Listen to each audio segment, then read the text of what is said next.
Okay, everybody, welcome back to another episode of Swedenborg and Life. Really glad to have you here. And today we're going to be talking about the following things. First, how being taught prepares people for heaven, how we can receive that same teaching here on earth, and centers for learning in the afterlife.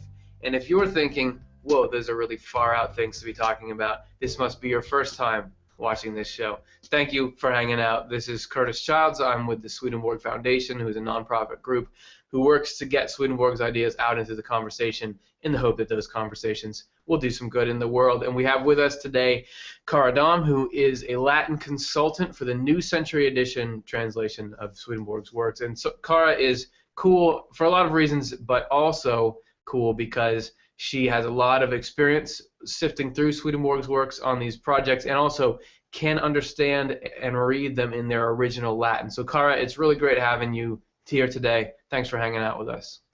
Thanks for having me, Curtis. Good to be here. Yeah, absolutely. And all of you, we're glad to have you here too. And you can follow along directly with the text that we're reading by downloading it. We have this little link here which you can click right now to download the book. And what that means is this show isn't quite live. I have to admit that what we're doing is pre-recording this. And we did that last week. And we're doing it again this week. But this will be the last time. Next week we'll be back totally live. So we won't be able to take live questions, but we will be grabbing questions from the previous week that are real and answering them. So really appreciate you guys hanging with us anyway. But this material will be fresh and new, hopefully. We'll do you some kind of good. But in order for it to do us more good than it would without this, let's kind of tune our antennas away from the hell side of life toward the heaven side. Swedenborg often described, his most popular book was Heaven and Hell, and he talks about those things as primarily initially being states of mind. So if we can get ourselves out of the hell state of mind into the heaven state of mind, we'll actually be able to learn better, we'll be able to live better. So let's think about how we can do that. So Cara, let's start first by talking about the hell state of mind. What is so when I think of hell, as Swedenborg describes it, selfishness, ego, that kind of thing, what is the hell state of mind as you've come across it? Yeah, well, right now in this very moment, the hells kind of have me in feeling really concerned about myself, whether I'm going to do okay, say the right things, whether my hair looks okay, and that really clamps down on opening up a mind to anywhere else. Nice. Well, let's say a couple things. First of all, your hair looks awesome. Second of all, yeah, that's like our first live look into how hell operates on the mind. So yes, self-concern used against us, that ruins the potential of the moment for helping people. We're here on this show to help people, right? And so that's a great example of that. And so we push those kind of self-concerns out of the way and make it more about the concern for what we've all gathered here for, which is to hopefully learn some good stuff. So that is the heavenly state of mind. And Cara, what would you say a little more about what is heaven in Swedenborg's estimation? Heaven is a concern for the welfare of all. So in this moment, again, if I can remember that it's not about me or Curtis, it's just about having a conversation with all of you, helping you have some new ideas, being helpful in some way to your thinking, and adding to the common good. Add to common good. I love that. I was looking up what he was saying about the common good. And it's tough because you said it's not about Curtis. And initially I wanted, yes it is. I know he says that somewhere in here, but maybe it's not.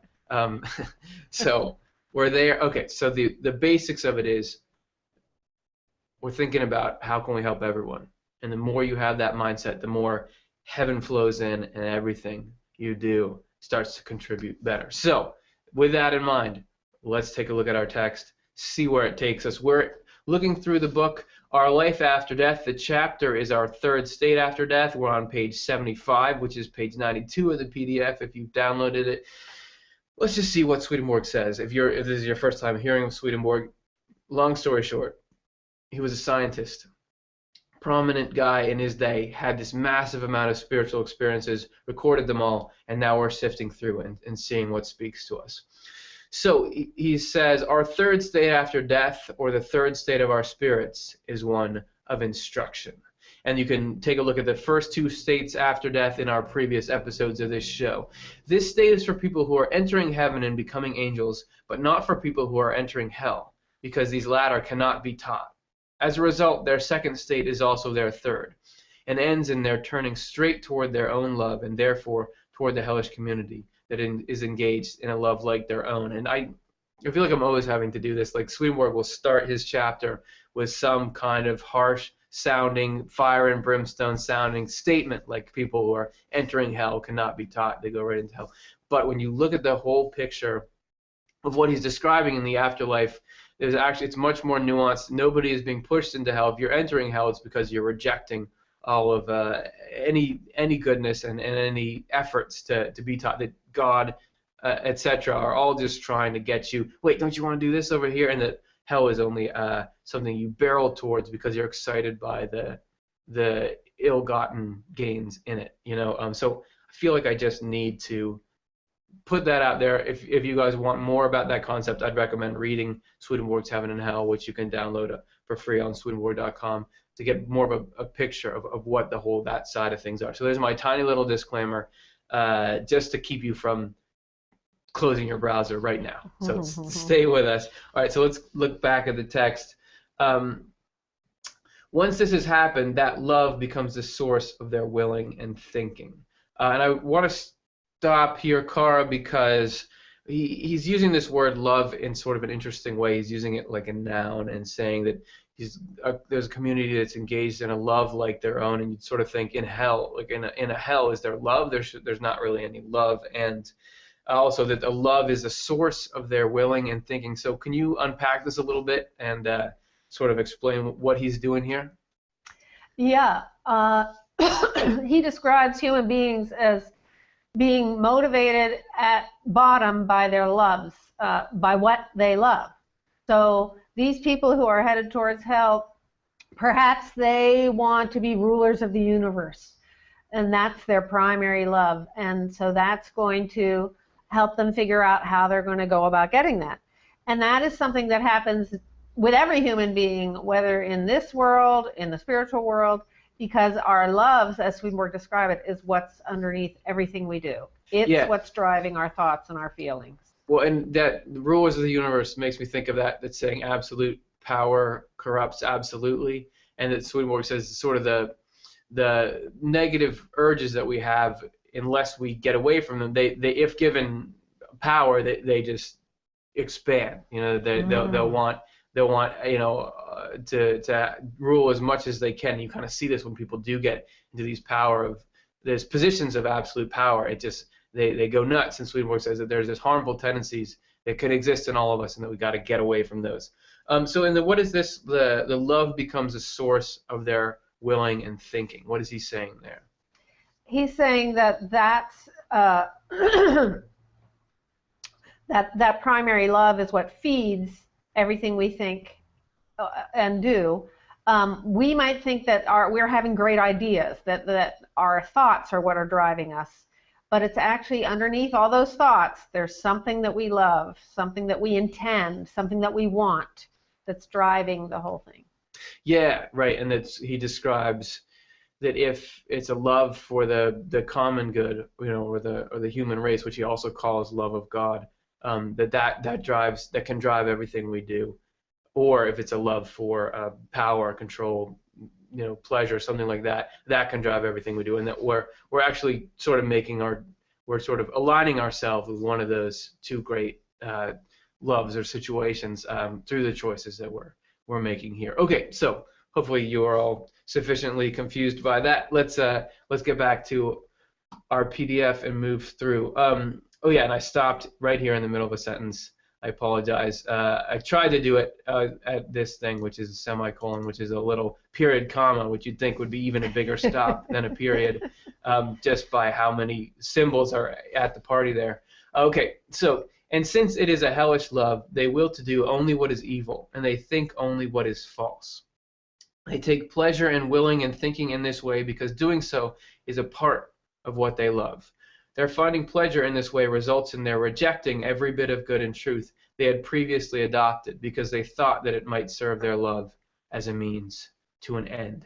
So we jumped into this, and we have a very heavy paragraph about the dark side of human nature and you know the sort of the degeneration of the human mind, and that's Swedenborg gets into that stuff, man. He's very much about both sides of the light and the dark side, and don't worry, things pick up here in a little bit. So don't leave us now. Cara, did you have one thing that I wanted to talk with you about is that this idea of rejecting every bit of good and truth, and that sort of there's this process where in order to get to that hell state of mind, you have to really reject or push away everything that's good to get there. So it's really something you have to be really longing for. Right. It's all about your own choices. Nobody goes to heaven or to hell. Nobody's in heaven and hell completely until they're all one thing. They're all a good love, or they're all caring about something that isn't so good. So this rejecting every bit of good and truth sounds like it's the person who's deciding, not for me, and that's what lets them into hell. Right, and because that, so everybody, that freedom, that, there's all this talk about human freedom, and that's kind of the explanation. So that why do bad things happen? Oh, because of human freedom, and Swedenborg is saying that freedom continues in the afterlife as well. That there, we're driving ourselves or being driven by our loves, as you would put it, and so that's why everyone is where they are, and that freedom is never taken away, no matter how we want to use it.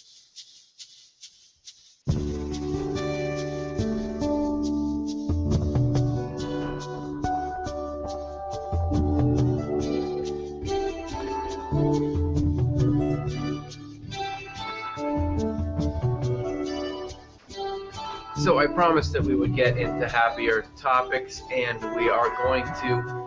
We'll now be taking a look at the other side of things, like the heavenly mindsets and how they grow and thrive and are instructed in the next state. And last week I had on Peter Rhodes as my guest, and he is really into this idea of when you read Swedenborg and you're talking about people, Swedenborg will talk about good people or evil people, but really what we're looking at there.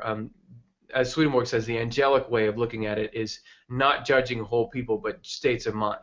That there are evil states of mind and there are good states of mind that can happen in all of us and do happen in all of us. So when we look at this, we don't want to fall into the trap of, okay, well, there are those bad people that are in those states of mind, and then there's us. But more, where can I recognize these states in us? So now we're going to be looking at the good people, the good states, and that's good because if we know what's good, it's easier to latch onto that when it does pass through the highway of the mind. So back on the bottom of page 75, good people, though, are brought from the second state into a third, which is a state of preparation for heaven by means of instruction. And so that's where we're getting into our main topic for the day. In fact, no one can be prepared for heaven except by knowing firsthand what is good and true, and that requires being taught.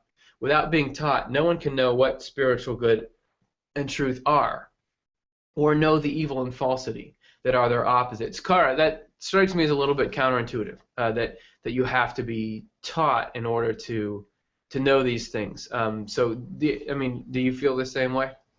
I do. I think that's a striking point that Swedenborg makes, because we really think that we can figure stuff out. We think, that our own minds produce a lot of this stuff and can track a lot of this stuff. We tend to think that we have all the answers. So he's saying that's not true, that the real spiritual reality we can't know about unless we're taught about it. Interesting point. Yeah, and I'm sure that the teaching could be external or there can be internal teaching. I bet I'm thinking of sort of that idea of the ego can't recognize the ego, that when you're if you're in like an argument with somebody and you think that they're wrong, and you just kind of blind yourself to what you're contributing, my side of the street, as they say, that you just can't recognize your own, the dysfunction that you're bringing to the table, regardless of what they are, and that's sort of thinking that you have to be awakened by an outside source to this.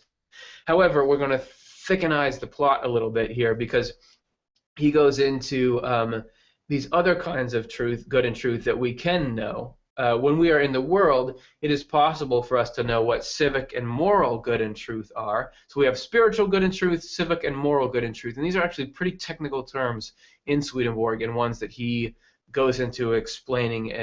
Well, he tries to explain. I still feel like I don't know exactly what he's talking about, but maybe we get into a little window into it here. And what is called fair and honest, because there are civic laws there that teach what is fair, and there are also social situations where we learn to live by moral laws, all of which are based on what is honest and right.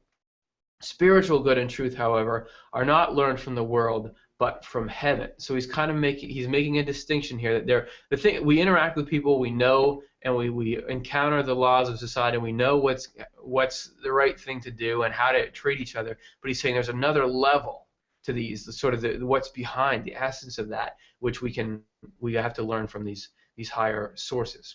We can in fact know them from the Word and from church doctrine based on the Word, but spiritual good and truth still cannot flow into our lives unless we are in heaven with respect to the deeper level of our minds. And I think this gets a little back to that heaven mindset we were trying to get into at the beginning. So even if we know the factoids that what he's going to get into, unless we really are living in this heavenly mindset, they don't take root, they don't take hold. We are in heaven when we acknowledge the divine being, and at the same time act fairly and honestly, recognizing that we should do so because the Word commands us to.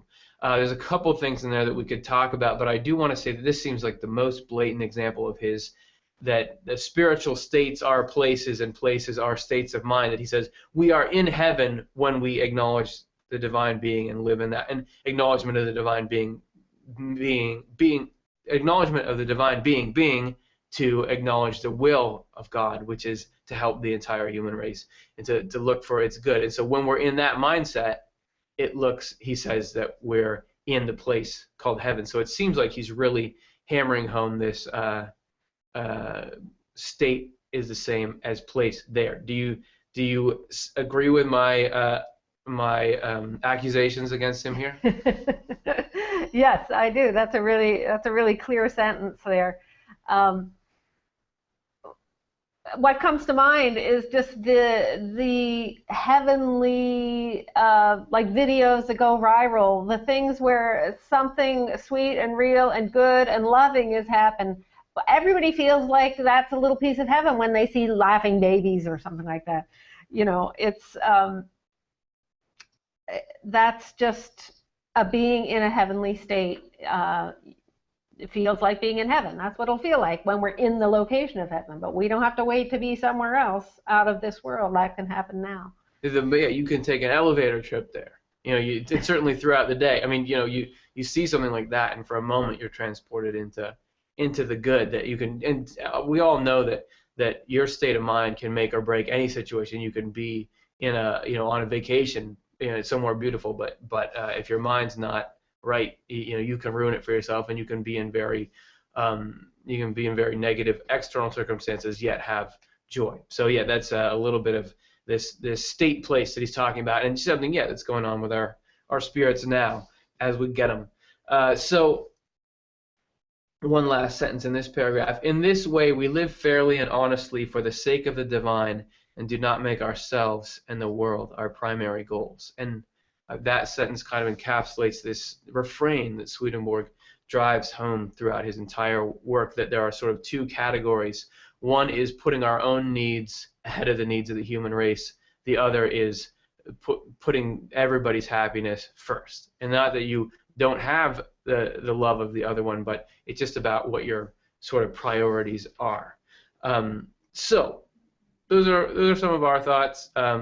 Some of Kara's thoughts, probably more of my thoughts than you wanted to hear, and that's cool, but we also want to hear your thoughts as well. So yeah, the questions aren't live, but they're real. These are ones people have left over the past week, so we're going to get to a few of those now. Let's pull up our first question. This is from Shadakan on YouTube, and he says, in the afterlife, is it an excuse to be lazy, or do we have to do things like work and continuing to do things that we like training? And I would say that is a really appropriate question for a discussion of Swedenborg's afterlife, because he says that what he calls usefulness or doing constructive activities for the good of the whole is actually like a foundational pleasure of heaven, that excitement and joy you get in knowing that you're helping the common good is actually where a lot of heavenly happiness and cohesion and community comes from. Cara, do you find the same thing going through Swedenborg's material? Yeah, absolutely. That he describes every person having a specific and different and unique use to serve to society as a whole. And I think we can taste that if we are part of a team that's doing something good. There's some of us are lucky enough to love our jobs where we feel like we're really making a contribution that's making a difference. That's the source of happiness in heaven, as Swedenborg describes it. So we get a chance to, yes, we get to work, and we get to do other things too. And there's this promise of that joy you're talking about, that you can feel in little. Sometimes it's at your vocation. Sometimes you're part of some other group, the volunteer group or something. But you feel this joy in, okay, we're working together and we're doing something good. And that he says that has sort of this unlimited potential to expand and actually surpass all the other joys of life. And that believe it or not, that can be sort of your primary food source in the next life. So cool. Let's take a look at our next question here. This is from Siabanga on Facebook. What do people do in heaven? Which is great. And we since this isn't quite live, we group these together so they'd all kind of work with each other. And that goes with what we were talking about. So there is this in heaven. Swedenborg definitely describes the nuances of life there, and a big part of it is just being useful. But also, Cara, he talks about that there are a lot of things people are doing there that we would recognize from this life, sort of similar activities, right? Yeah, it sounds like it's a pretty human experience, something that will feel very familiar. I mean, he talks about homes, he talks about childcare, he talks about forms of government, forms of worship, he talks about buildings, sports, entertainment, meals, and it sort of sounds like the first half of the day, everybody goes to work and does their useful thing, and then the second half of the day is for like resting up and socializing, and then in the evening people go home and have their home experience. Yeah, so we should really be checking out about now. We'll just cut the show right here. And that's just sort of, there's this foundation that there certainly are these transcendental experiences, and I just was reading some of Swedenborg where he describes these.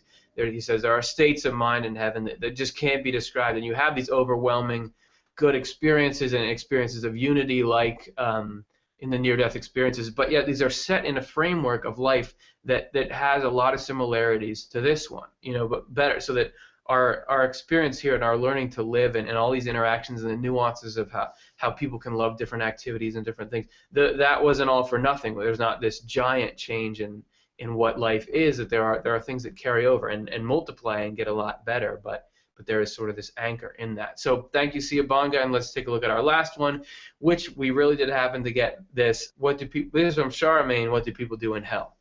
Which was obviously the other side of the coin. And the answer has some similarities. I mean, Swedenborg describes hell is not where you're in like a room and you're being made miserable forever. I mean, hell is you're living life. There is a lot more selfishness there. That it's people who are focused on harming others and enjoy it and don't care about the welfare of other people. And you're around people who are like that. So there's obviously some misery that results. But people are still trying to get what they want out of life, and so there are some similarities there, and yet some differences. Cara, what do you make of Swedenborg's descriptions of the hell side of the afterlife? I think one thing that's striking about it is, again, this concept that every single human being has a unique use. So even in hell, everybody has a job that they're serving, like it or not. Maybe they don't want to go to work. We know what that feels like, to feel like it's going to hell when we have to clock in and it's a job we're not lit up about. But so everyone is still contributing to society, even if in their time off they're thinking about how it's all about number one here. Yeah. And that, sorry, I keep cutting you off with these yes, but it's because I think of something that you said that I want to say more stuff about. So forgive me Go for for that. it. Well, it just makes me think in that God is love. So God is trying to give everyone, no matter how much they are pursuing antisocial ways of and just ways of life that could never be sustainable. They want to rule over everyone, or they want to harm other people, or take things from them. But yet God is still trying to give them a life that can continue and be as happy as possible for them. So even though they might not want to work, there are elements in work that are useful for the human mind, and that they don't know that these are essential nutrients. So even there, they need to be doing some contributing, which really underneath it all, everything is for the good of the person, even if it doesn't feel like it. Especially, and the more you get into that hell mindset and disalign yourself with the goals of heaven and of love, there's more resistance, and life becomes less harmonious. But yet you're still being guided by these forces that are trying to create the good of all. So those are our best stabs at it. But take it in your own minds, everyone. Swish it around. See what sticks for you. We're all on the journey where we're trying to gather some good knowledge. All right, so we're going to get to a few more of those questions later, but let's take a look back at our text here for the day. However, no one can behave in this way without first having been taught things, like the fact that God exists. So here he goes through a little laundry list of things that when you get to the afterlife and you want to head into the heaven mindset, these are things that you just have to sort of pick up in one form or another. The fact that God exists, that heaven and hell are real, that there is a life after death. And it's interesting because we had another show about it. Some people in the life after death don't believe there is a life after death. And that's another discussion you guys can check out. That we should love God above all and love our neighbor as we love ourselves. And that we should believe what it says in the Word because the Word is divine. A couple things. First of all, he says believe what it says in the Word because the Word is divine. What he's talking about there is what is in the internal sense of the Bible, of the Old and New Testaments, but also this is sort of really a core of divine truth that's found in a lot of traditions. Also, love God above all and love our neighbor as we love ourselves. Really, loving God above all is not necessarily just thinking, oh, God is so great, God is so awesome. Loving God is to love helping the human race, because that's what God is all about. And so if you really love someone, you want to help them with what their life passion is, and the passion of God is everybody's happiness. So anyway, those are sort of what you can align yourself with to really get into that. And then Can I say one thing, Curtis? Oh yeah, well, oh yeah. Are you a guest here on the show? Okay. Oh, sorry. Yeah. So loving God is, like he says, loving the neighbor. But one of the best ways to love God is to first do no harm. That quote. And just like the Ten Commandments are phrased negatively, because not hurting people is one of the best ways of loving them. Yes, good advice. So I love you. I'm just gonna keep hurting you, but I really love you. Well, and that brings up a good point, because Swedenborg talks about that we talk about heaven and hell mindset. That really our job is to push away hell, and that once we do that, we clear space for heaven to flow in. So yeah, that you're saying that if you want to go at aligning yourself with heaven more, the work we can do on the ground is push away the harm. Do no harm. Once you do that, the good, you've created this vacancy that the good then flows into. So I appreciate you, and I'm sure all the listeners appreciate you are interrupting me there, because otherwise, man, I would have gone for hours. Okay, so let's get back to our PDF. Without recognizing and admitting these principles, we cannot think spiritually. And everything in Swedenborg leads to more conversations that you could have, because he talks about thinking spiritually here, and that this is a whole other way of looking at life. But without these principles above as a foundation, we don't have the engine to do that. And he goes on and on about that in other places, but we're not going to get into it here because time and space, man, we just don't have the time.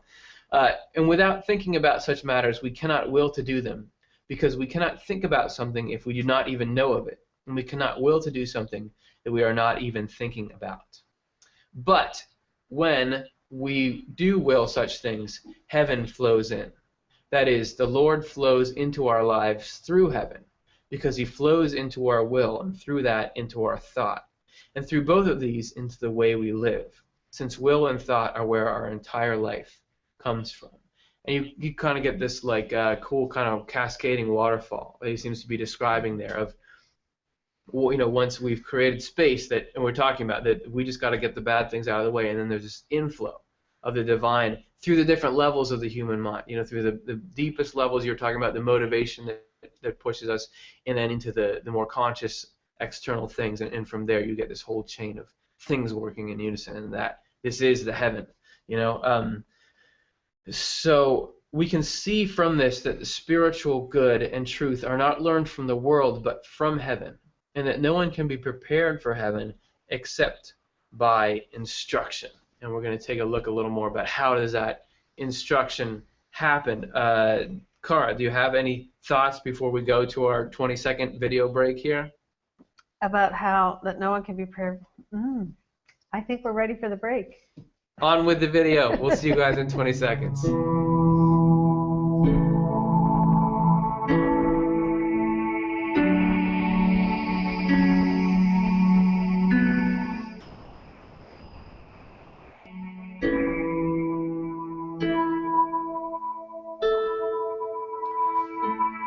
I would like to say thank you to everybody that's watching this show.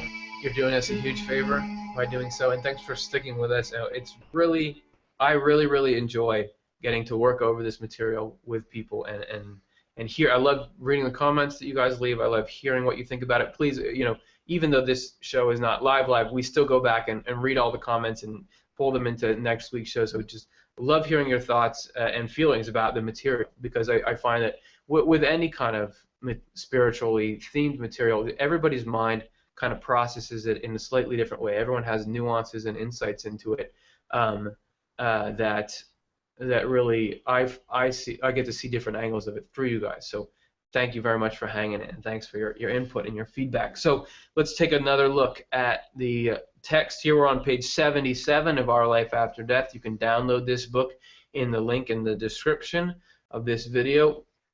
Then too, to the extent that the Lord flows into our lives on earth, he does teach us here as well. So this gets into the what can we do right now. All of Swedenborg's talk about the afterlife, he says, is applicable currently because our spirits are in the spiritual world. We're not waiting to get there. So since to that same extent he kindles our will with a love of learning what is true and enlightens our thought so that we know what is true. And so that's kind of an interesting image of God sort of bringing to life a desire to learn. And Cara, you were mentioning to me earlier that that's an important part of how the whole process works. Yeah, just that really we can't learn anything. We can't learn anything that sticks if we don't care about it. And so this is talking about teaching a spiritual truth, but it applies to anything. Like if I want to learn the guitar, there's this drive in me that I want to play the guitar so I can sing. So then so my will is kindled with a love of learning what is true. So what is true? That if my fingers are in this position, it's an F chord. If they're in this position, it's a C chord. And I am fired up about learning those truths. So I'm just thinking that it goes on lots of levels, whether we're talking things about learning stuff about how the world works or things about spiritual truth. Yeah, and you can absolutely feel the difference if you're doing a task between if you have love for the result of it or not. I mean, if you had to learn guitar but didn't want it, that's a grind. Yeah. But if you love it, you'll sit there and just do it for hours because the love is what pulls us. So this is Swedenborg is saying that God teaches people through activating loves for good things if we give God that opportunity. So back to the PDF. To the extent that this happens, our inner self is opened and heaven is sown in it, which is a cool imagery, this idea that Swedenborg says elsewhere, heaven is like a garden, in our minds, and that what God puts in there are these seeds, and if we give them the right environment to grow, this love that we're talking about, the love for the human race and for usefulness, it can bloom, and life can get really good in there. Even beyond this, to the same extent what is divine and heavenly flows into the honest actions of our moral life. and into the fair actions of our civil life, and makes them spiritual, since the source of our actions is the divine, because we are doing them for the sake of the divine. And what I would say when he says we're doing, so what he's describing here is anybody can do an action, a good action. You can help somebody, you can deliver truth, you could something like that. But there's a lot of different reasons why we can be doing that. But if we're doing it, what he calls here for the divine, for the sake of the divine, he elsewhere explains as doing something because it's good, because of the good that it will do. So that if we have sort of our motivation right and the action right, there's this connection between them, just kind of this flow in for the divine. So then he goes on to say, the honest and fair actions of our moral and civic life that come from this source are actually the results of our spiritual life. And the result gets everything it is from the thing that causes it, because what the cause is like determines what the results are like. And he sort of waxes a little bit philosophical there, like, okay, you can't have a cause without a result. And Cara, am I right when I say that he does that from time to time? Very much. A lot of conversation about end, cause, and effect, and how the chain goes down, and whatever the quality of the end or the purpose or the goal is going to color the rest of the chain. Yeah, and I think part of it's just like from his background and time period. It was, he can be very methodical and philosophical in making sure that everything is explained in the right terms and all that. And if anyone goes out and ventures into the wilds of Swedenborg's works on their own, you will come across large sections where he's just really meticulously making sure he describes everything. So look forward to that. All right, so let's again, we're not live, but we are taking questions from the past week. We'll be back live next week. So in the meantime, let's see what you guys have said in the intervening time between shows. Did Swedenborg accept traditional Christianity and speak from it? Will. And that is a good question, because we're going through this text and you'll see like Christian-sounding things popping up. He'll talk about the word, by which he means the Bible. And so you certainly come across that, but you'll find a lot of things in here that, in my work, putting Swedenborg on the web, you'll get a lot of Christians who are like, wait a second, what's all this? This doesn't go with Christianity. So the question is, what is Swedenborg? And I would say it's a mixed bag. And he has a lot of Christian elements, but then had a lot of elements that were new or reforming. He actually wrote a book called True Christianity that was almost like what Martin Luther did with the theses, sort of like saying, this is what Christianity has got right in the Christian church of his day, and this is what it's got wrong. So, Cara, it sort of seems like he was a little of both. Yeah, he was definitely. His father was a minister, raised in a very Lutheran, not only household, but the entire country and most of Northern Europe, very Lutheran or Catholic. But his spiritual experiences are giving him sort of a new take. So it's not exactly traditional Christianity, but it's becoming like a new kind of Christianity. He has different views of the Trinity and one God, different views of whether your beliefs are what matter or what your life is, how you live is what matters. So I wouldn't call it traditional, but he certainly started there. Yeah, and he also, big things like you don't have to be Christian to go to heaven.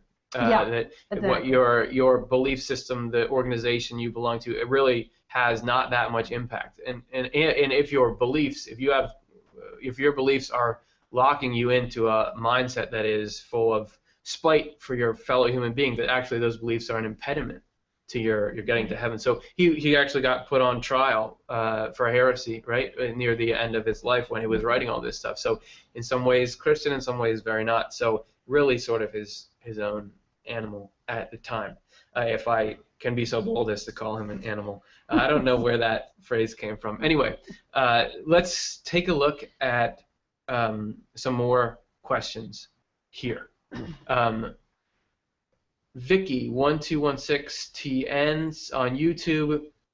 What about those that have bipolar or other mental illnesses that cause them to say things we don't mean?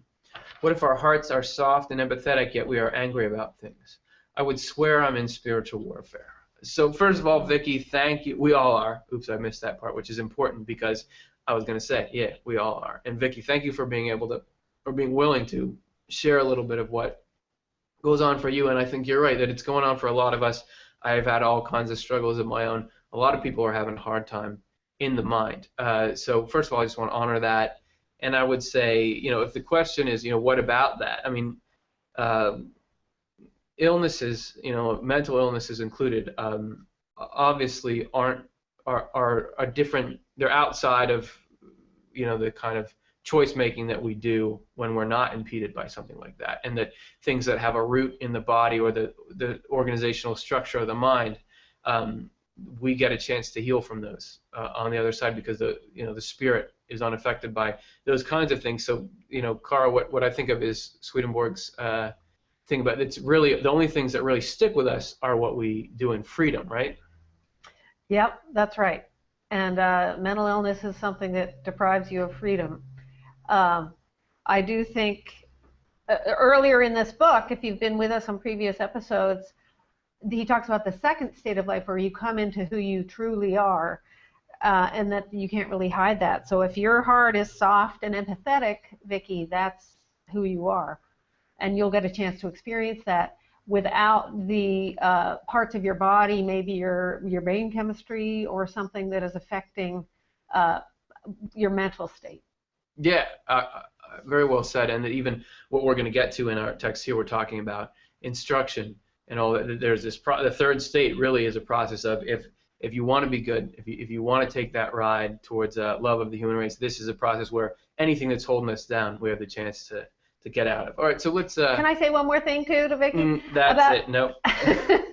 About being the spiritual warfare, Swedenborg absolutely describes every human being as a battleground between the forces of heaven and the forces of hell. So there is that going on all the time, and hopefully we learn to choose which forces we're going to pay attention to, which forces we're going to allow in. We're not always successful, but that's the hope. Yeah. All right. So that, again, thank you. You interrupted for the common good. All right. So we have one more question here. Angie on Facebook. I left my body when I was 14. I can tell you it's unlike any feeling you will ever encounter in your lifetime. It makes you fully appreciate the smallest things. It also gave me the gift of empathy. I've never felt at home since. In the 8 years I worked in a nursing home as an aide, sharing my experience helped a lot of families ease their mind. If that is my purpose, then so be it. Life and God have been good to me, in spite of being sick for 23 years. I feel blessed to see each birthday. So wow, so again, we get a really cool personal story, which is, I say cool as in true, that we go through these difficult things. And Angie, something I really like about that is this idea, okay, so there's these hard things, but I see some kind of use that I'm performing here, a purpose that I can, even because of these things that I've gone through, I can ease people's minds. So just thanks very much for sharing that with us. So let's get back to our text and see where it takes us next. The teaching, so now we're talking about the instruction. The teaching is done by angels from a number of communities, mainly those in the northern and southern regions.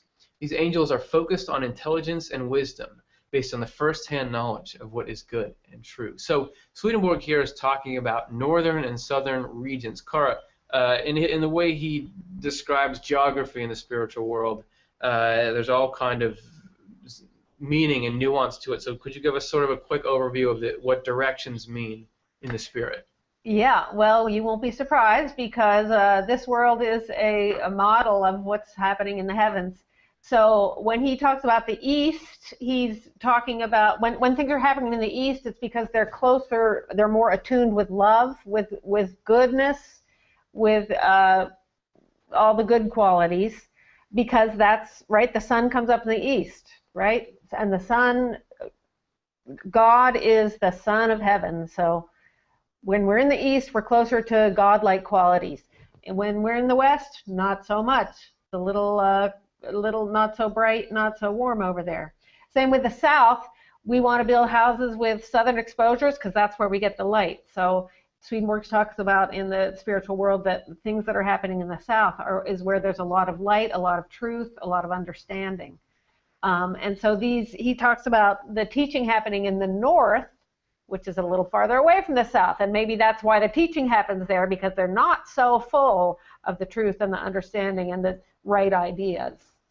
Yeah, okay, that's an excellent overview, and there's kind of, this is an example of correspondence. You know, we talk about correspondences on this show, and that what Swedenborg is saying, that the role that the sun plays to the earth is the role that God plays in the spiritual world more directly, that the heat and light we receive here are like the love and truth that are received there. And so, and that from that, all these directions are not like the directions here you just turn and face, but they're more about states of mind, and which way you turn has to do with what you think about and love and all that. So there's a little bit to whet your appetite, and hopefully to make what follows a little more make a little more sense. So he says the teaching sites are in the north. There are various kinds, and these are the sites we go to learn. There are various kinds, differentiated and arranged according to the types and subtypes of heavenly good, so that everyone can be taught there in a manner suited to his or her character and ability to learn. The sites are spread out over a large area in that region. And here we get into just a little bit of sort of spiritual geography, and there is more to come on that, but that he describes, you know, the spiritual world is that it's huge and expansive, and it's like this one, there are multiple planets and all that, but there are directions as well. And I'll explain when we get back.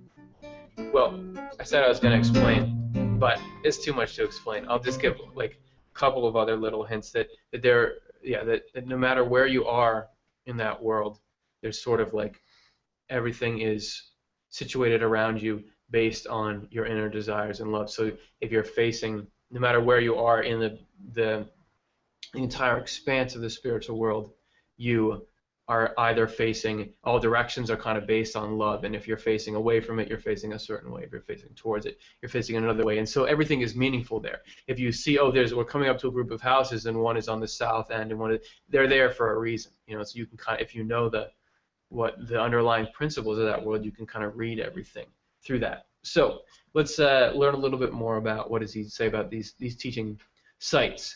Good spirits who need to be taught are taken there by the Lord after their second state in the world of spirits has ended. This does not apply to everyone, though, since people who have been taught in the world have already been prepared for heaven by the Lord and are taken up into heaven by a different route. So again, it's talking about that the work we can be doing in the spiritual world we can be doing now. And basically the preparation is spiritual growth, meaning, you know, getting away from the ego, getting towards love and seeking the truth. For some, this happens immediately after death. For others, it happens after a short stay with good spirits, during which they are purified by the removal of the coarser elements of their thoughts and affections, elements they picked up from an interest in rank and wealth while they were in the world. And that's kind of this healing process that we were talking about. And it's interesting that he says rank and wealth there, because Swedenborg, if you read the diaries he left and his writings, had this big transformation where before he was really interested in rank and wealth and his because he had a lot of success as an inventor and a scientist, etc. And it used to be all about, that's what he wanted out of it, and so he had this huge transformation into caring more about the common good. So he speaks from experience. Some people go through a process of being spiritually shattered first, which happens in sites called the lower earth. So what's this? Something completely different is popping up all of a sudden. And Cara, could you talk a little bit about what is this spiritually shattered that he's talking about here? Yeah, well, I think we can relate to the feeling of being shattered. We usually talk in terms of being emotionally shattered. But that word shatter, I'll just give you a little Latin lesson. Yeah. That's a translation of the word vasto, from which we get our words devastate, devastation, and vastation. And so that means just being brought low, right? Devastation is like everything crumbles. So this process is bringing us back to the base of what we've got, and it's going to clear us out. It's like another of the cleansing and purifying purifying process where we get rid of our wrong ideas about what is good and true, and so we're down to a flat level where we can start building from. Yeah, well, it certainly seems like when you go through hard experiences, you do kind of get this kind of, you are softened. I would say I can look back and see that you sort of gain this humility. And somebody just in our last question segment, someone was talking about gaining empathy from these experiences. So that's sort of what he's talking about here. So this is if this is what's best for us, love is behind all these processes. So if what's best for us to introduce us into the heavenly mindset is this, you can go through that.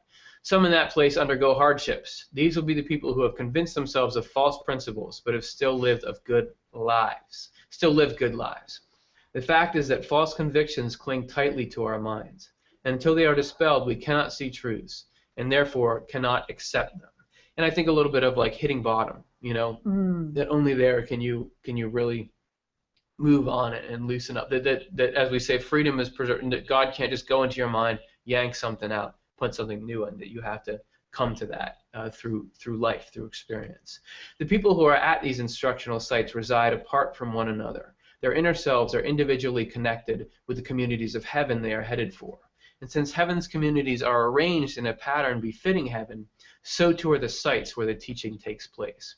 As a result, when you look at these sites from heaven, they look like heaven in reduced form. In length, they stretch from east to west, and in breadth, from south to north. So he just threw like 10 huge things at us there, I feel like. But one that stuck out is that he's saying, when you look at these sites from heaven, so these sites are somehow outside heaven because they're a preparation, they look like heaven in smaller form. And this idea of the macrocosm and the microcosm pops up all the time in Swedenborg's works.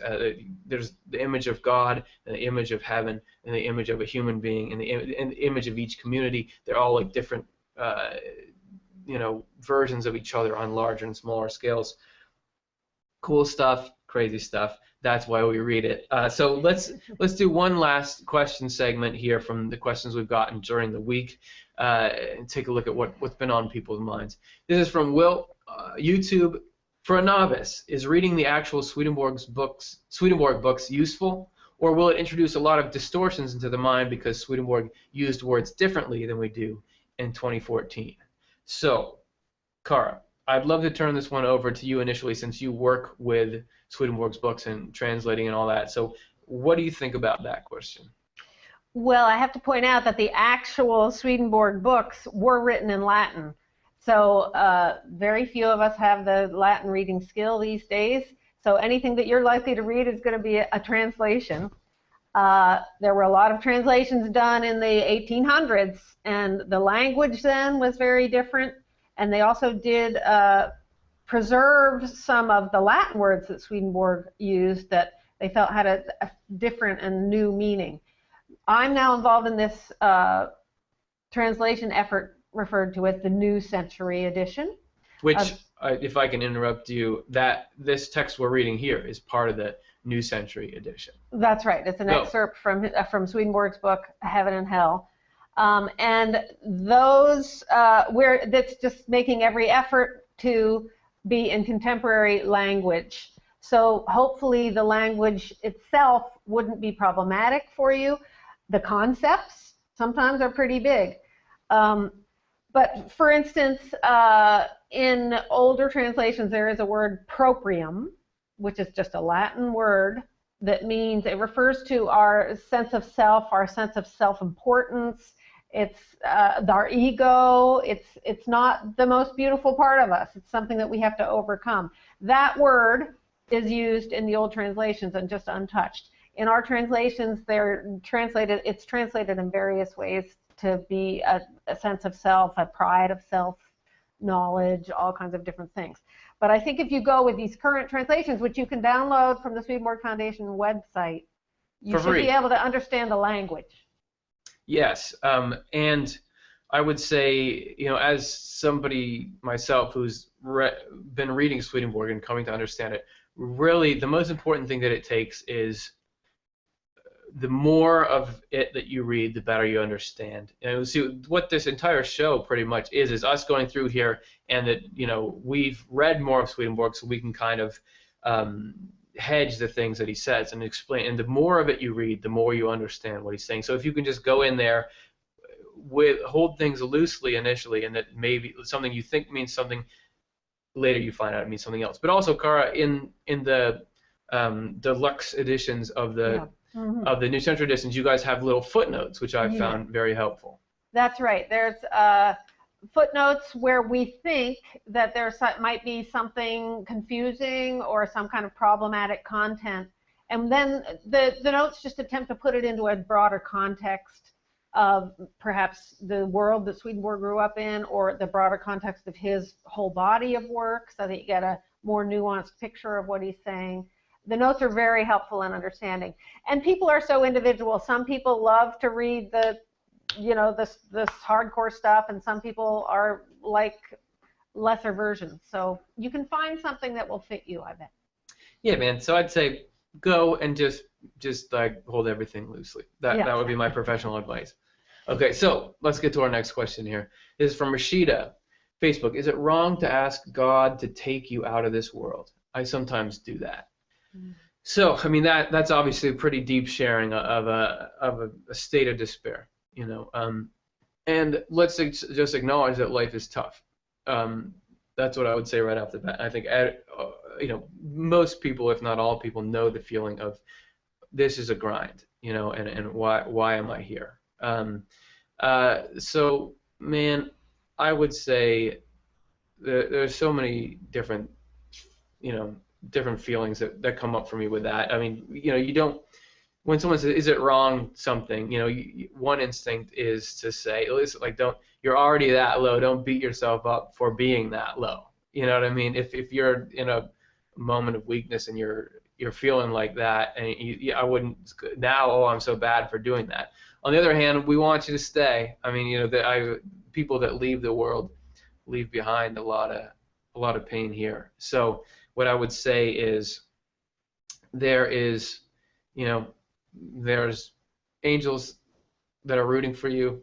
God is rooting for you. There are people probably that you don't know, even if you don't feel like they are, that are rooting for you, and that there's so much good that can be done by us being on this planet. So I'd say it's real good for us to stay here, just to tough it out, because there's all these, Swedenborg describes all these things that are happening here. Even if it seems like life I'm just going through day to day, what does it matter? I was miserable today, I'm miserable tomorrow, but there are things happening in the spirit, in our spirits. We're forming our foundation for the next life. We're touching other people's lives. There's all this stuff happening in all these ways. So just to kind of take some comfort that there is a plan, and that good things are ahead. I'd say that's important. But I don't beat yourself up for that. Stick around, but don't be harder on yourself just because you hit despair. Everybody hits despair. So those are my thoughts. Cara, did you have anything to add? I think you said it beautifully. You're cared about, Rashida. You matter. Absolutely. All right, so let's move on. Let's see what our next. This is from Moon the Sun, whatever that is all about. YouTube. You speak of God as though he is a being. Is he not just for the sake of description? Isn't he an intelligent force? So Swedenborg makes this. So yeah, everybody has. There's so many different concepts of God. Swedenborg's, I would say, is summed up in this: that we are human because God is human.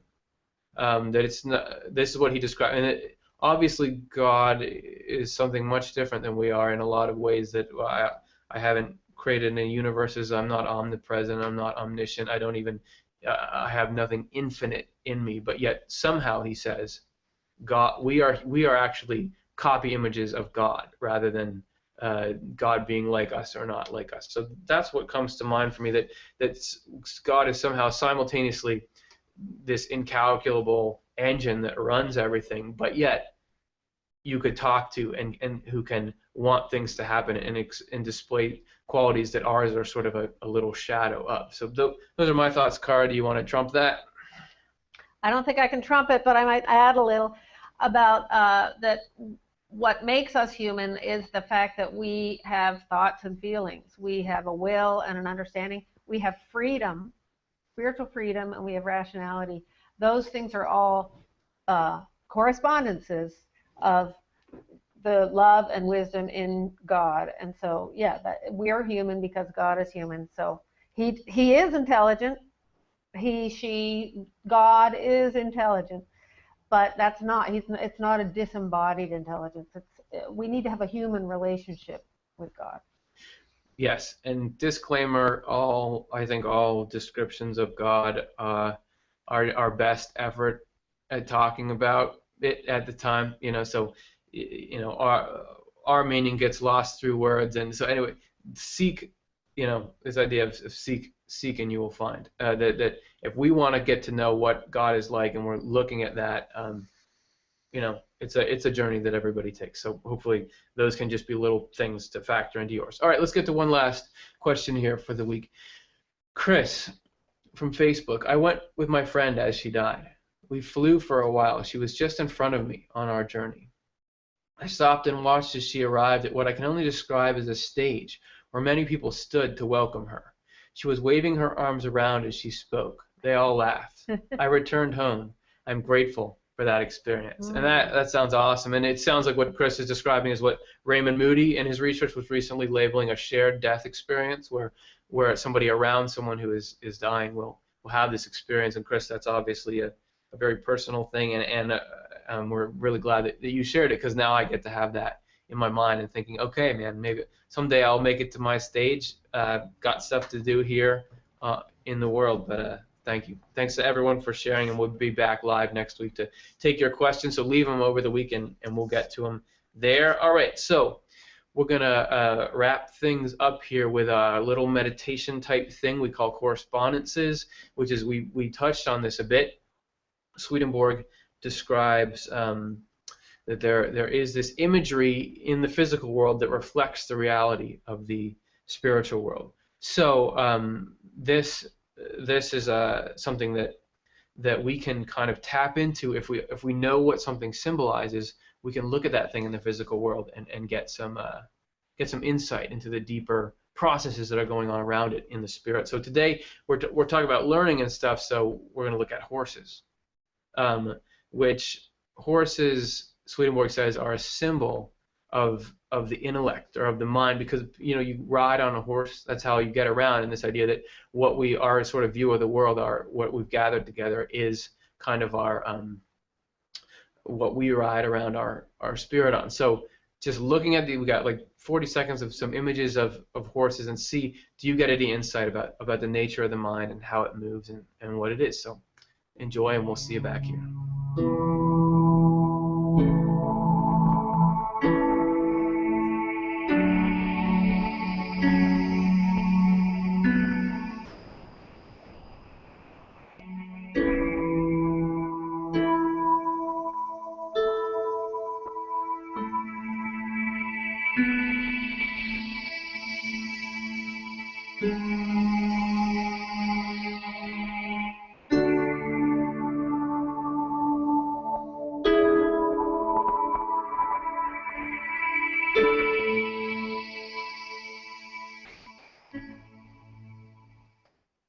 And I was looking particularly at that second one, and just that really nice looking shot of a horse. And even if I don't really get it, it means something. Like, you can see this is a really intense image with some kind of meaning in it. And Swedenborg is saying that there is something in there that we can grasp. So hopefully you enjoyed that, and hopefully on some level at some point during this show enjoyed some of it. And if you did, feel free to support the show. But in the description of this video, there's a link to donate to the Swedenborg Foundation. It's a nonprofit. It would just help this show get out to more people who might be interested in it. So we really appreciate the support that you guys have shown to the show. And then Cara, I want to say thank you so much for hanging out with us today. It's been a pleasure, and I really appreciate what you've brought to the conversation.